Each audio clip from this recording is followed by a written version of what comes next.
The music and festive atmosphere soon attracts a crowd. The Safe Pwani theatre group is performing today in Bomani in southern Kenya. The play is about everyday hardship, environmental issues and climate change. It's called Miongo, that means decades in Swahili. It sweeps through the last 40 years, starting in 1981, when nature here was still intact. But years of deforestation have followed to feed the charcoal industry. What will things look like in the future? Group manager David Kalume takes the audience on a journey. Where did we go wrong, he asks. What can we do differently to ensure the next 10 years will be better? The story ends in the year 2031. It just put people on the mirror for them to see that this is exactly what I'm doing. So what can I do? So theater has been, it's just a reflection of their life. So from the reflection you can understand, it's like a mirror. If you have something, dirt on your face, then it's time for you now to try to clear the dirt. So this is exactly what we're doing. Safe Pwani's activists know people here are faced with existential problems. Only 3 months ago, 40-year-old Chaka Majaliwa settled in this village, a 2-hour drive from Mombasa, with his 50 cattle. But now his herd is dying of starvation. He used to live in a village some 35 kilometers away until drought forced him to leave. But the situation is no better here. I have to buy the calves milk because their mothers have no milk to suckle them. They don't even have the strength to stand up. They don't have the energy to graze on the field's sparse green. Chaka Majaliwa has to help them up. Today he's assisted by some of David Kalume's actors currently touring the area. We're here because we're working on a program on environment. Mostly what we're doing is looking at community resilience towards climate change. As we can see that the weather patterns are changing, we can see that the climate is not as it was some years back. For one, the dry season is getting longer. Sometimes it doesn't rain for months on end now. The theatre group has invited locals to a workshop to talk about their troubles. The team hopes participants can pass on what they learn here to other villagers. One of them is 68-year-old Kilawa Kitome. If everyone plants trees, it will be good for the environment. Living conditions will be better, and that will keep people healthier. The retired civil servant has planted a range of trees, from casuarinas to blue gum and neem trees.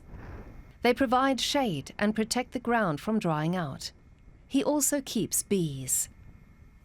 He has 18 hives and earns the equivalent of $1,600 a year. That allows him to pay for his daughter's schooling and soon, he hopes, for her university education too.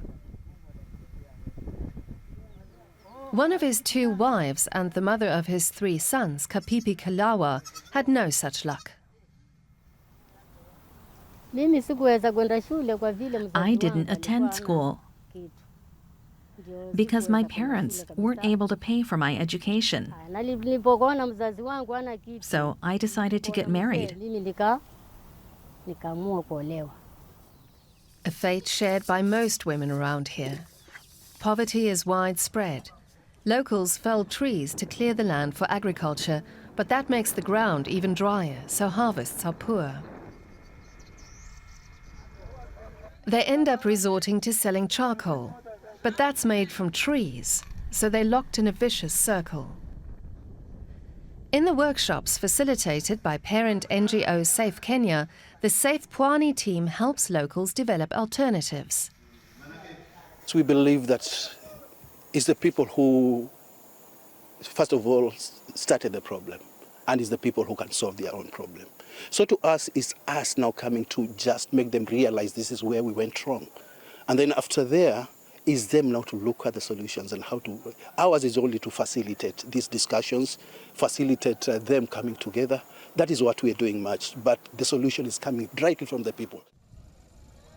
After 2 months of consultations and conversations, the theatre group's latest tour is drawing to a close now. The Safe Kenya NGO aims to boost people's resilience amid the climate crisis and inspire them to find solutions. Its Safe Pwani Theatre Group is based in Mombasa and financed by the International Climate Initiative's Small Grants Programme. They'll continue to work with locals here for the next 2 years. The audience have got the message. I have learned that when we manufacture charcoal, it has many negative effects on our land.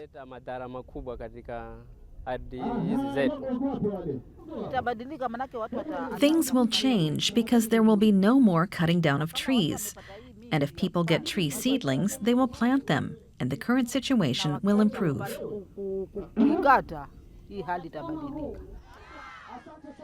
Kilawa Kitome is also among the audience. His tree planting has often been mocked by his neighbours. Now he's been vindicated.